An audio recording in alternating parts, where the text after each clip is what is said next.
Britain's conversation. This is LBC with Tom Swarbrick. 10 to 6, Friday evening. Tom Swarbrick on LBC means one thing. Your Good Friday is about to get great. With Simon Marks, American Week. Tom, we need to stipulate to something this Easter weekend because try as I might, I cannot find a single sentence uttered this week by the President of the United States that is actually true.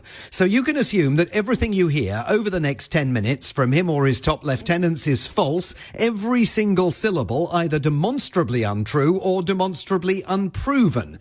And it's worth dwelling on that for a moment because across the board now, whether it's his trade war, his mass deportation, his efforts to end the conflict in Ukraine, bilateral relations with other countries, even the impacts of autism. Across the board, policy is being constantly fueled by disinformation.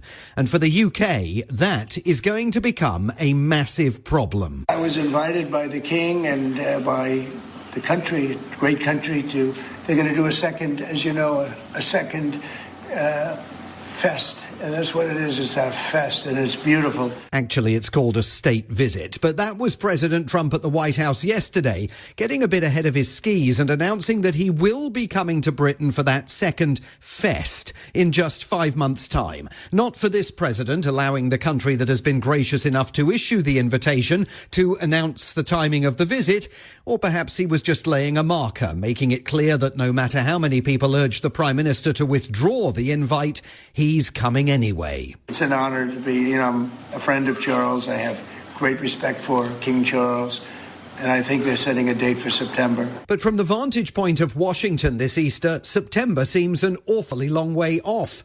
Given that in fewer than 100 days in office, President Trump has already led the country down a blind alley of authoritarianism from which there may be no return, who can imagine what outrages we will be reporting on by then? President Trump can, as he quietly told El Salvador's leader, Nayib Bukele, during a tour of the White House that was picked up by the microphones. Homegrown criminals next. Yeah, the homegrown's built. You got to build about 5 more places. Yeah, that's big. All right. Homegrown criminals are next, the president whispered into the ear of the man who is now paid to operate America's gulag in El Salvador, prompting supportive laughter there from the sycophants surrounding them. What the president meant is that he's now making plans not just to deport foreigners in contravention of court orders, but even American citizens too.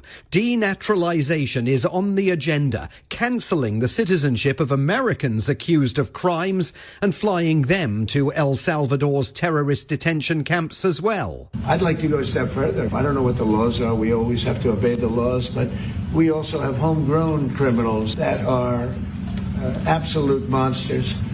I'd like to include them in the group of people to get them out of the country. Now, when the president says we always have to obey the laws, in fact, he's already blatantly disregarding them in numerous ways, and most flagrantly in the case of Kilmar Abrego Garcia. Regular listeners will remember that more than a month ago, Mr. Garcia was seized by Trump's agents as he looked for work in a Maryland hardware store. And even though he was in the country entirely legally and was given no access to the courts, 72 hours later, he was deported with more than 230 others to that notorious terrorist detention facility in El Salvador. One judge ruled that the planes carrying the deportees needed to turn around in midair. The White House ignored that ruling. Now they're ignoring a 9-0 unanimous Supreme Court order to return Mr. Abrego Garcia to the United States. And it's not only President Trump violating that ruling, but his quisling, El Salvador's President Bukele, as well. The question is preposterous. How can I smuggle a terrorist into the United States? I don't have the power to return him to the United States. Well, they'd love to have a criminal, released into I mean, there's a fascination. They would love it. The president there intimating that reporters even asking questions about Mr. Abrego Garcia are by definition supporting a terrorist, even though absolutely no direct evidence has been presented to any court to suggest that he is one. Worse, some top Trump officials insist that if Americans even question why Mr. Abrego Garcia remains trapped in Trump's El Salvadorian gulag, they may be committing a crime.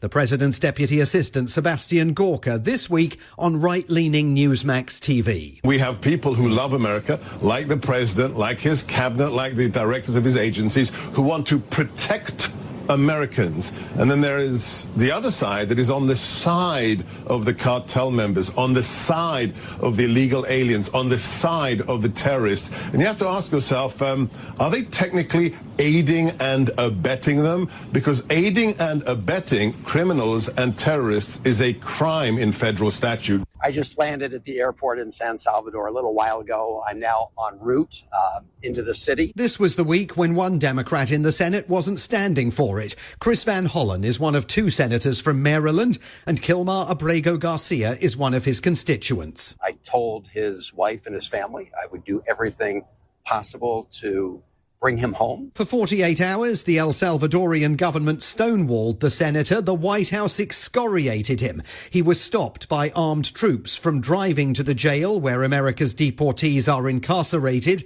But last night, suddenly, he secured a meeting with Mr. Abrego Garcia, not in the prison, but in a restaurant. The so-called terrorist wearing civilian clothes, sipping coffee, a carefully orchestrated effort by El Salvador's government at least to prove that Mr. Abrego Garcia is still alive. This case is not going to go away, and that's before we get to the hundreds of other people deported to El Salvador who have also been denied due process in any court. Also challenging the president, Harvard University, which this week refused to roll over after the White House withheld $2 billion to fund scientific research and technology-driven innovation projects. The president says they'll only get the money if they allow the government to vet the viewpoints of faculty, students and administrative staff. Harvard is taking him to court.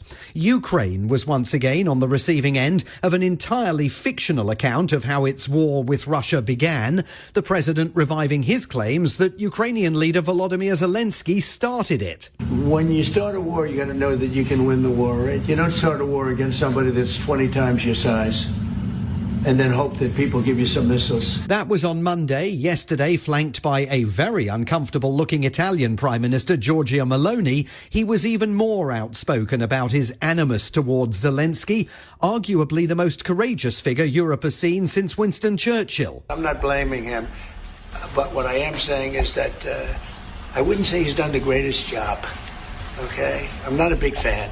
I really am. I'm not a big fan. Earlier today, more developments after talks in Paris between the US, the Europeans and the Ukrainians. Secretary of State Marco Rubio indicated that the White House is now losing patience with the very complicated process, who knew, of making peace between Moscow and Kiev. We're not going to continue with this endeavor for weeks and months on end.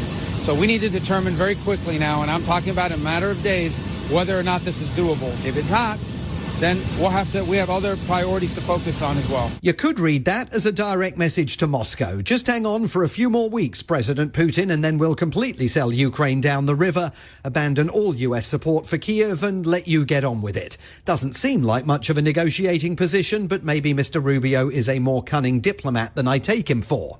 I want to end this week with Robert F. Kennedy Jr., unbelievably, America's health secretary. Autism destroys families. More importantly, it destroys our greatest resource, which are our children. He has promised Americans he will find the cause of autism by September, which seems like a completely random claim, given that the medical community has been investigating it for decades. And then he made these unconscionable comments. These are kids who will never pay taxes. They'll never hold a job. They'll never play baseball. They'll never write a poem. They'll never go out on a date. We are doing this to our children. I don't even know where to start. I really don't even know where to begin. Holly Robinson Peete is the mother of a 27-year-old autistic son and one of the country's most fervent autism advocates. What he's peddling here is not just ignorance, it is institutionalized hopelessness From the very office that's supposed to protect public health, we're getting fear and shame and blame and misinformation. And she knows there will be lots more of that to come, with the medical community overwhelmingly insisting that whatever conclusions Kennedy presents about vaccines and autism will not be rooted in scientific reality.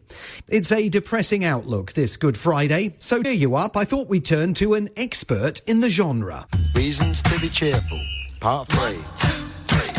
Summer Buddy Holly, the working folly, good golly Miss Molly, and boats. The great Ian Dury and the Blockheads, who in 1979 offered up a litany of reasons to be cheerful, whatever the circumstances.